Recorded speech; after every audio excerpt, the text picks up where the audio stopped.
ಪ್ರಿಯ ವೀಕ್ಷಕರೇ ನಮಸ್ಕಾರ. ಇವತ್ತಿನ ಅಂತರಂಗದ ವಿಶೇಷ ಸಂಚಿಕೆಗೆ ತಮಗೆಲ್ಲ ಸ್ವಾಗತ.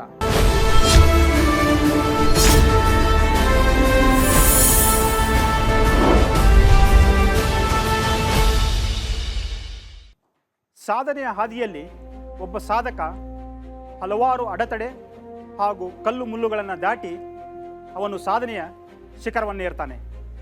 ನಮ್ಮ ಈ ವಾರದ ಅತಿಥಿ ಕೂಡ ಜೀವನದಲ್ಲಿ ಹಲವಾರು ಟೀಕೆ ಟಿಪ್ಪಣಿ ಏರು ಪೇರು ಕಂಡು ಇವತ್ತು ಈ ದೇಶವೇ ಆಶ್ಚರ್ಯಪಡುವಂತಹ ಒಬ್ಬ ಸಾಧಕರಾಗಿ ಹೊರಹೊಮ್ಮಿದ್ದಾರೆ.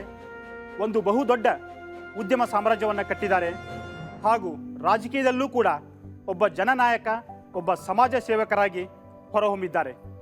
ಅವರೇ ಮುರುಗೇಶ್ ನಿರಾಣಿ.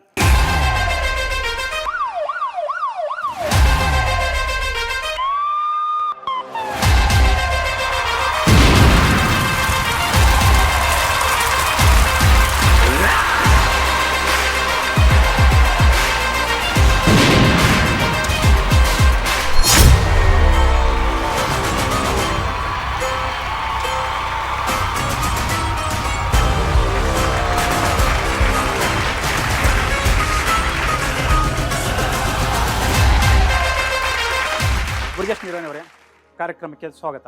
ನಮಸ್ಕಾರ ಸರ್. ಹೇಗಿದ್ದೀರಿ? ಚೆನ್ನಾಗಿದೆ ಸಿದ್ದಣ್ಣ. ಸೊ ಒಂದು ಬಂಡೆ ಕಲ್ಲಿಗೆ ಹಲವಾರು ಉಳಿ ಏಟು ಆಮೇಲೆ ಚನಿ ಏಟು ಬಿದ್ದು ನಂತರನೇ ಅದು ಒಂದು ಸುಂದರವಾದ ವಿಗ್ರಹ ರೂಪ ತಾಳೋದು. ಮುರುಗೇಶ್ ನಿರಾಣಿ ಅವರ ಈ ದೇಹಕ್ಕೂ ಕೂಡ ಇಂದಿನ ವ್ಯಕ್ತಿತ್ವಕ್ಕೂ ಕೂಡ ಹಲವಾರು ಕಲ್ಲುಗಳ ಏಟು ಬಿದ್ದ ನಂತರನೇ ಅವರು ಒಂದು ಮೂರ್ತಿ ಸ್ವರೂಪ ಆಗಿದ್ದಾರೆ. ಸಿದ್ದು ಅವರೇ, ನಾನೊಬ್ಬ ಸಣ್ಣ ರೈತ ಕುಟುಂಬದಿಂದ ಬಂದು ಒಂದು ಗ್ರಾಮೀಣ ಪ್ರದೇಶದಲ್ಲಿ ಒಂದು ಕೃಷಿಯನ್ನೇ ಅವಲಂಬನೆ ಮಾಡುವಂಥ ಮನೆತನದಿಂದ ಹಂತ ಹಂತವಾಗಿ ಒಂದು ಪ್ರೈಮರಿ ಶಿಕ್ಷಣವನ್ನು ಗ್ರಾಮೀಣ ಪ್ರದೇಶದಲ್ಲಿ, ಹೈಸ್ಕೂಲು ತಾಲೂಕು ಪ್ರದೇಶದಲ್ಲಿ, ನಂತರ ಇಂಜಿನಿಯರಿಂಗನ್ನು ಭೂಮರೆಡ್ಡಿ ಕಾಲೇಜ್ ಹುಬ್ಬಳ್ಳಿಯಲ್ಲಿ, ನಂತರ ಬಿಸ್ನೆಸ್ ಮ್ಯಾನೇಜ್ಮೆಂಟನ್ನು ಪುನಾದಲ್ಲಿ ಮಾಡಿ, ನಂತರ ಈ ಕೈಗಾರಿಕೆಯಲ್ಲಿ ಈ ಸ್ಥಾನಕ್ಕೆ ಮುಟ್ಟಿರುವಂಥದ್ದು ಮತ್ತು ರಾಜಕಾರಣದಲ್ಲಿನೂ ಸಹಿತ ಮುಟ್ಟಲಿಕ್ಕೆ ಸಾಕಷ್ಟು ಹಿರಿಯರ ಆಶೀರ್ವಾದ ಮತ್ತು ರೈತ ಬಾಂಧವರ ಸಪೋರ್ಟು ಮತ್ತು ತಾಯಿ ತಂದೆಯ ಆಶೀರ್ವಾದ, ನಿಮ್ಮ ತಂದೆ ತಾಯಿಯವರ ಆಶೀರ್ವಾದ ಹಾಗೂ ಈ ಜನರ ಆಶೀರ್ವಾದ ಅಂತ ಹೇಳಿದ್ರಿ. ಸೊ ನಿಮ್ಮ ರಾಜಕೀಯದಲ್ಲಿ ನೀವು ಬೆಳೆದು ಬಂದ ದಾರಿ, ನಿಮಗೆ ಪ್ರೇರಣೆಯಾದವರು, ಅದರ ಬಗ್ಗೆ ಎಲ್ಲ ನಾನು ಮುಂದಿನ ಭಾಗದಲ್ಲಿ ಮಾತಾಡ್ತಾ ಹೋಗ್ತೀನಿ.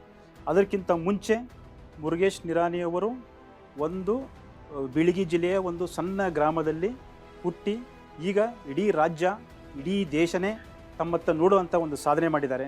ಸೊ ನಿಮ್ಮ ಹಿನ್ನೆಲೆ ಏನು, ನೀವು ಎಲ್ಲಿಂದ ಬಂದ್ರಿ ಅನ್ನುವ ಒಂದು ವಿಡಿಯೋ ಇದೆ, ಅದನ್ನು ಫಸ್ಟ್ ನೋಡೋಣ.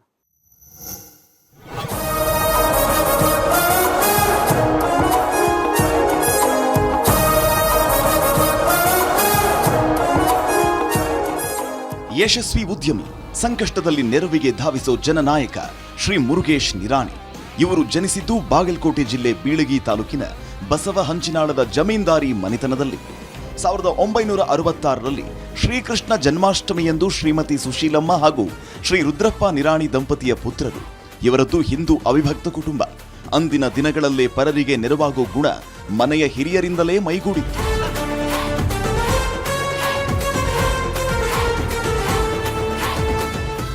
ಬೆಳೆಯುವ ಸಿರಿ ಮೊಳಕೆಯಲ್ಲಿಯೇ ನೋಡು ಅನ್ನುವಂತೆ ಮುರುಗೇಶ್ ನಿರಾಣಿಯವರು ಪ್ರಾಥಮಿಕ ಹಂತದ ಶಿಕ್ಷಣದಲ್ಲಿಯೇ ಕುಶಾಗ್ರಮತಿಯುಳ್ಳವರಾಗಿದ್ದರು.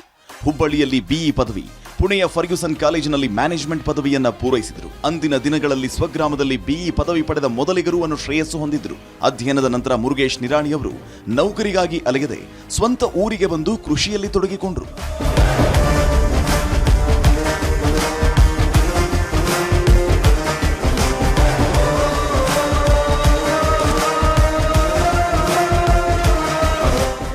ಆಗಲೇ ಕಷ್ಟದಲ್ಲಿದ್ದವರಿಗೆ ನೆರವಾಗುವ ಗುಣ ಮೇಳೈಸಿತು. ದೊಡ್ಡ ಪ್ರಮಾಣದಲ್ಲಿ ಜನರಿಗೆ ಸಹಾಯ ಮಾಡುವ ಕನಸು ಚಿಗುರೊಡೆಯಿತು. ಇದುವೇ ನೋಡಿ ರಾಜಕೀಯ ರಂಗದಲ್ಲಿ ಧುಮುಕುವಂತೆ ಮಾಡಿತು. ಇದೀಗ ತಮ್ಮ ಜನಪರ ಕಾಳಜಿಯ ಕಾರ್ಯ ಯೋಜನೆಯ ಮೂಲಕ ಶ್ರೀ ಮುರುಗೇಶ್ ನಿರಾಣಿಯವರು ರಾಜಕೀಯ ಮೊಗಸಾಲೆಯಲ್ಲಿ ತಮ್ಮದೇ ಛಾಪು ಮೂಡಿಸಿದ್ದಾರೆ. ಕಮಲಾ ಅವರು ಮುರುಗೇಶ್ ನಿರಾಣಿಯವರ ಪತ್ನಿಯಾಗಿ ಸೋಲು ಗೆಲುವಿನಲ್ಲಿ ಜೊತೆಗೆ ಹೆಜ್ಜೆ ಹಾಕ್ತಿದ್ದಾರೆ. ಪುತ್ರ ವಿಜಯ್ ವಿಶಾಲ್ ತಂದೆಯಂತೆಯೇ ಯಶಸ್ವಿ ಉದ್ದಿಮೆದಾರರಾಗಿದ್ದಾರೆ. ಶ್ರೀ ಮುರುಗೇಶ್ ನಿರಾಣಿ ಕರುನಾಡು ಕಂಡ ಮುತ್ಸದ್ದಿ ರಾಜಕಾರಣಿ ಅಂತಾನೆ ಗುರುತಿಸಿಕೊಂಡಿದ್ದಾರೆ.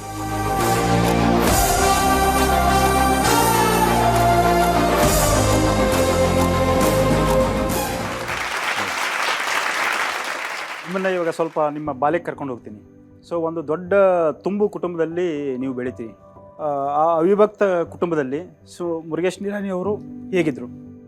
ಬಾಲ್ಯದ ಜೀವನದಲ್ಲಿ ಹೆಚ್ಚು ನಮ್ಮ ಸ್ನೇಹಿತರ ಜೊತೆ ಕಾಲ ಕಳೆಯುವಂಥದ್ದು, ಗ್ರಾಮೀಣ ಕ್ರೀಡೆಗಳನ್ನು ಆಡಿಸುವಂಥದ್ದು, ಜಾಸ್ತಿ ನಾನು ಹೊಲಗಳಿಗೆ ಹೋಗುವಂಥದ್ದು ನನಗೆ ಹವ್ಯಾಸ, ಹಾಬಿ.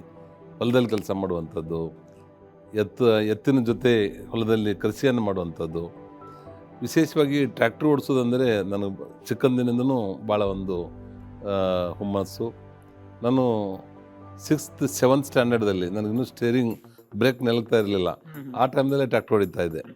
ಅದರಲ್ಲಿ ಬೇರೆ ಬೇರೆ ಟ್ರ್ಯಾಕ್ಟರ್ದಲ್ಲಿ ಕೆಲಸಗಳನ್ನು ಮಾಡುವಂಥದ್ದು, ಟ್ರ್ಯಾಕ್ಟರ್ದಿಂದ ಕಬ್ಬನ್ನು ಕಾರ್ಖಾನೆಗೆ ಅಂದರೆ ಸಾಗಿಸೋದು. ನಿಮಗೆ ಆಟ ಅಂತಂದರೆ ಟ್ರ್ಯಾಕ್ಟರು ಹೊಲ ಗದ್ದೆ ಕೆಲಸನೇ ಭಾಳ ಅದರಲ್ಲಿ ಭಾಳ ಇಂಟ್ರೆಸ್ಟ್. ಅದು ಎಷ್ಟಲ್ಲಿ ಕೆಲಸ ಮಾಡಿದರೂ ಸಹಿತ ಬೇಜಾರಾಗಲಿ ದಣಿವಾಗಲಿ ಆಗ್ತಾ ಇರಲಿಲ್ಲ. ಅಂದರೆ ನಿಮ್ಮ ಸಮಾನ ವಯಸ್ಕರ ಬೇರೆ ಬೇರೆ ನಿಮ್ಮ ರಿಲೇಟಿವ್ಸ್ ಮಕ್ಕಳು ಇವರೆಲ್ಲ ಇದ್ರ ಕುಟುಂಬದಲ್ಲಿ ಹೇಗೆ?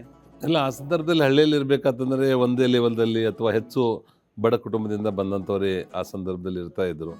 ಅವರೆಲ್ಲರ ಜೊತೆಗೆ ಒಟ್ಟಿಗೆ ಊಟ ಮಾಡುವಂಥದ್ದು, ಒಟ್ಟಿಗೆ ಸ್ಕೂಲಿಗೆ ಹೋಗುವಂಥದ್ದು, ಇಲ್ಲಾದ್ರೂ ಸಣ್ಣ ಪುಟ್ಟ ಹತ್ತಿರದಲ್ಲಿರುವಂಥ ಪಿಕ್ನಿಕ್ಗಳಿಗೆ ಹೋದರೆ ಎಲ್ಲರೂ ಕರ್ಕೊಂಡು ಹೋಗುವಂಥದ್ದು, ಈ ರೀತಿ ಸ್ನೇಹಿತರ ಜೊತೆ ಒಂದು ಸಂತೋಷವನ್ನು ಹಂಚಿಕೊಡುವಂಥ ಬಾಲ್ಯದಲ್ಲಿ ನಾವು ಮಾಡ್ತಾಯಿದ್ದೀವಿ.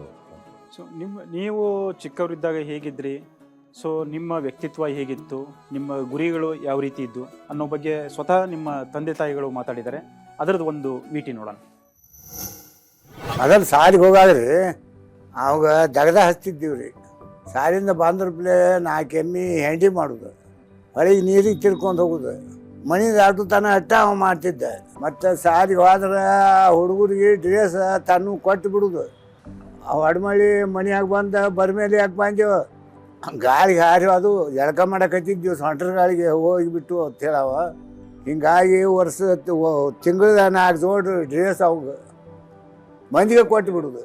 ಗ್ಯಾರೇಜ್ ಮಾಡ್ತಾ ಅಂದೆ, ಟ್ರ್ಯಾಕ್ಟರ್ ಗ್ಯಾರೇಜ್ ಬೇಡಪ್ಪ, ಎಲ್ಲಿ ಅದಕ್ಕೆ ಖರ್ಚು ಮಾಡೋನು ಕಂಡಾಬಿಟ್ಟು ಗ್ಯಾರೇಜ್ ಆಗ್ಬೇಕಾದ್ರೆ ಖರ್ಚು ಭಾಳ ಆಕೈತಿ ಅನ್ನೋ. ಇಲ್ಲ ಮಾಡತ್ತು ನಾನು ಮಾಡಿಕೊಟ್ಟು ಗ್ಯಾರೇಜ್ ಕೈಲಿ ಸಿಪ್ಪಿ ಹೋಗೋದು ಬೆಲ್ಲ ತಯಾರು ಮಾಡೋದು, ಅದನ್ನು ಮಾಡಿದೆ. ಎಮ್ ಎಲ್ ಎ ಆಗಾಗ ಬ್ಯಾಡ ರಗಡ್ ಬೇದೀವು ಆಗತ್ತೆ. ನಾ ತೊಟ್ಟು ಮಾಡಿದ ದೈ ಎಲ್ಲ ಎತ್ಕೊಂಡು ಆರಿಸ್ತಾರೆ. ಯಾರು ಏನು ಬೇಡ್ತಾರೆ ನನ್ನ ಕೈಯಂತ ಕುಡ್ದು ಅದೇ ಬೇಕತ್ ಮಂದಿ ಇಟ್ಕೋತಿದ್ದಿಲ್ಲ, ನಂದು ಇಟ್ಕೊಳ್ಳೋರು ಮಾಡ್ತಿದ್ದೆ. ಪೂಜೆ ಮಾಡ್ಕೋತಿದ್ರಿ, ದೇವ್ರ ದಿನರ ಇದು ಮಾಡ್ತಿದ್ರಿ. ಯಾರು ಏನು ಹೇಳ್ತಾರೆ ಅದನ್ನು ಕೇಳ್ತಿದ್ರಿ. ನಮ್ಮ ಮನ್ಯಾಗ 6 ಮಂದಿ ಅವ್ರ ಕಕ್ಕಗಳು ದೊಡ್ಡಪ್ಪಗಳು ಒಟ್ಟರು ಏನು ಹೇಳ್ತಾರೆ ಕೇಳ್ತಿದ್ರು. ಹೊಲಕ್ಕೆ ಸುದಕ್ಕೆ ಹೋಗಿ ಇದನ್ನು ಮಾಡ್ತಿದ್ರಿ, ಟ್ರ್ಯಾಕ್ಟರ್ ಹೊಡ್ತಿದ್ವಿ. ಈಗಾದರೂ ಯಾರು ನಮ್ಮ ಊರನ್ನವ್ರು ಬರಲಿ, ಬೀಗರು ಬರಲಿ, ಹೆಡಕಿನ ಕೈ ಹಾಕ್ಕೊಂಡು ಮನೆಗೆ ಕರ್ಕೊಂಡು ಬರ್ತಾನೆ ರೀ. ಊಟ ತನ್ನ ಕೂಡ ಕರ್ಕೊಂಡು ಊಟ್ರಿ ಒಂದು. ಅಲ್ಲಿ ಊರಿಗೆ ಬಂದ್ರೂ ಮಗಲು 4 ಮಂದಿ ಊಟ್ರಿ ತಾನು ಕೂಡ ಬರೇ ಮಂದಿನ ಅದು ಬೆಳೆದ್ರಿ. ನನ್ನ ಮಗ ದೊಡ್ಡ ಆಸ್ತಿ ರೀ ನಮಗೆ, ನಮ್ಮ ಊರಿನ ಆಸ್ತಿ ರೀ ನಮ್ಮ ಮಗ. ಅವಾಗೆಲ್ಲ ನಮ್ದು ಸಾಲಿ ಒಳಗೆ ಅಂದ್ರೆ ಹೆಂಡಿ ಸಾರಿಸಿ ಕುಂಡ್ರು ಸಾಲಿ ಇತ್ತು ರೀ ನಮ್ದು. ಅಲ್ಲೇ ನಮ್ಮ ಮನೆ ಬಾಜು ಇತ್ತು. ಅವಾಗ ಕುರ್ಚಿ ಟೇಬಲ್ ಹಿಂಗೇನು ಇರಲಿಲ್ಲ. ಅವಾಗ ನಮ್ಮ ತಮ್ಮರು ಹೆಂಡಿ ತೊಗೊಂಡು ಬಂದು ಅಲ್ಲಿ ನಮ್ಮ ಊರಾಗೊಂದು ಬಾವಿ ಇತ್ತು, ಬಾವಿ ನೀರು ತಂದು ಹೆಣ್ಣು ಹುಡುಗರು ಸಾರಿಸೋದ್ರಿ. ನಾವು ಸಾರಿಸೋದು, ಗಂಡು ಮಕ್ಕಳು ಹೆಂಡಿ ತಂದು ನಮಗೆ ಕೊಡೋದು. ಅಂದ್ರೆ ಅವಾಗೂ ನನಗೆ ಕಾಳಜಿ ಮಾಡ್ತಿದ್ರಿ ಅವ್ರು. ಭಾಳ ಶಾಣೆ ಇದ್ರು ಅವರು ಎಲ್ಲದ್ರೊಳಗೆ ಸ್ಕೂಲ್ನಾಗ ಅವರ ಮುಂದೆ ಅಭ್ಯಾಸನಾಗನ್ನು ಆಟದಾಗನ್ನು ಎಲ್ಲ ಸರ್ ಕೂಡ ಅನ್ಯೋನ್ಯತೆಯರು ಒಂದು ಹಂಗಿರ್ತಿದ್ರು ಇಲ್ರಿ. ಅವ್ರು ಮಾರ್ಕ್ಸ್ ಯಾವಾಗೂ ಕಡಿಮೆ ತೊಗೊಂಡೇ ಇಲ್ರಿ. ಯಾವಾಗ ಶಾಲ್ಯಾಗ ಅವರ ಫಸ್ಟ್, ಕ್ಲಾಸ್ನಾಗ ಫಸ್ಟ್ ಅವ್ರು. ಅಂದ್ರೆ ಮುರುಗೇಶ್ ಅಂದ್ರೆ ಒಟ್ಟು ಒಂದು ಹೀರೋ. ಎಲ್ಲರೂ ಹೇಳಿದ್ದು ಒಂದೇ ಮಾತು, ದಗದ ಅಂದ್ರೆ ಭಾಳ ಪ್ರೀತಿ ಇತ್ತು, ಪರೋಪಕಾರಿ. ಮೈಯಾನ ಬಟ್ಟೆ ಸಮೇತ ಬಿಚ್ಚಿ ಕೊಟ್ಟು ಬರ್ತಿದ್ರು. ತಾವು ತಿನ್ನಕ್ಕೆ ಇಲ್ಲದೆ ಹೋದರೂ ಬೇರೆಯವರು ತಿನ್ಲಿಕ್ಕೆ ಕೊಡ್ತಿದ್ರು, ಶಾಲೆಯಾಗ ಮುಂದಿದ್ರು ಅಂತ.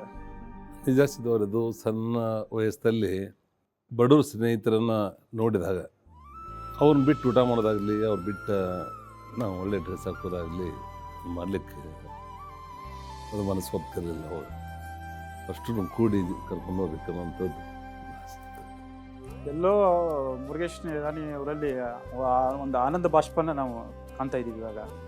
ಯಾಕಂದರೆ ನೀವು ಕೂಡ ಪ್ರತಿಯೊಂದು ಕಷ್ಟ ಸುಖ ನೋಡಿದವರು.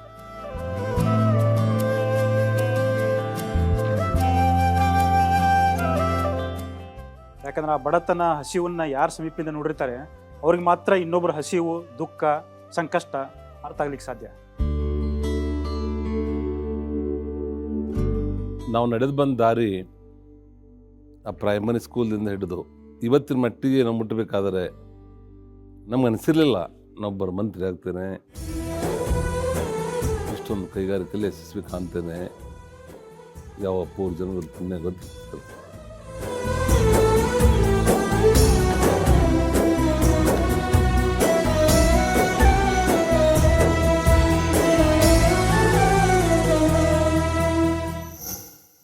ಅವ್ರ ಮನೆಯಲ್ಲಿದ್ದಾಗನೇ ನಮ್ಮ ಮೊದಲನೇ ಮಗ ಹುಟ್ಟಿದ್ದು.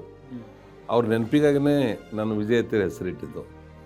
ಇವತ್ತು ವಿಜಯ್ ನಿರಾಣಿ ಅವನ ಹೆಸರು ಅದಕ್ಕೆ ಬರಬೇಕಾದ್ರೆ ಮೂಲ ಕಾರಣನೇ ವಿಜಯ್ ಸಂಕೇಶ್ವರ ಅವ್ರದ್ದು.